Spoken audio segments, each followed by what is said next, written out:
The Lord be with you. And with your spirit. A reading from the Holy Gospel according to John. Jesus went to the Mount of Olives, but early in the morning he arrived again in the temple area, and all the people started coming to him. He sat down and taught them.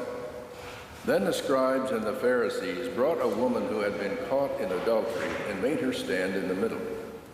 They said to him, "Teacher, this woman was caught in the very act of committing adultery.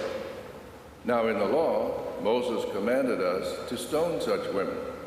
So what do you say?" They said this to test him, so that they could have some charge to bring against him. Jesus bent down and began to write on the ground with his finger. But when they continued asking him, he straightened up and said to them, "Let the one among you who is without sin be the first to throw a stone at her." Again, he bent down and wrote on the ground. And in response, they went away, one by one, beginning with the elders. So he was left alone with the woman before him. Then Jesus straightened up and said to her, "Woman, where are they? Has no one condemned you?" She replied, "No one, sir." Then Jesus said, "Neither do I condemn you. Go, and from now on, do not sin anymore." The Gospel of the Lord. Praise to you, Lord.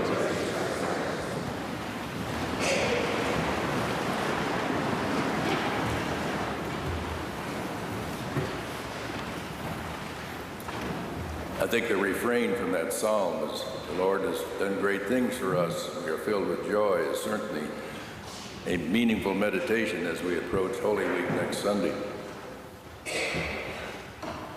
Some of you may have heard the story of an incident that took place during the event read in today's Gospel.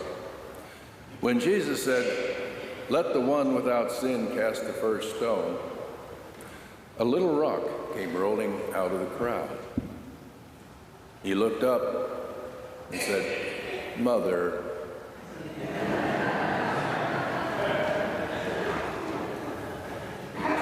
A few things do not quite add up in this story. The law in Deuteronomy says when people are caught in the act of adultery, both are to be put to death. Well, where's the man? The method of death prescribed depends on the circumstances as well.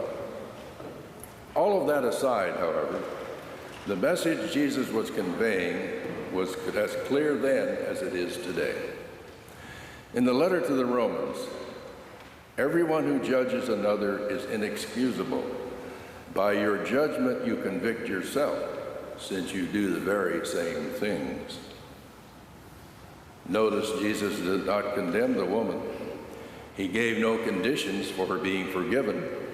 He simply tells her, "Go and sin no more." He repeats that unconditional forgiveness later in the Gospel. You will hear, "Father, forgive them, for they know not what they do." In John, Jesus said, "If anyone hears my words and does not keep them, I am not the one to condemn them. I did not come to condemn the world, but to save it." In the letter of James, "Do not, my brothers, speak ill of one another. The one who speaks ill of his brother is speaking against the law. There is one lawgiver and judge. Who are then you to judge your neighbor?" Some examples. Judging people who gossip about others. Have we never done that? Judging people who degrade others based on their race, culture, or identity. Have we never done that? Judging people, even family members, who refuse to listen to each other's opinions on politics or religion. Have we ever done that? We need to look into a mirror and see if we would cast the first stone at someone for any sin. Whatever the fault in question, have we never been guilty of it in some form or another? In Romans, how can you sit in judgment on your brother? We shall all have to appear before the judgment seat of God. This is what this time of Lent is for.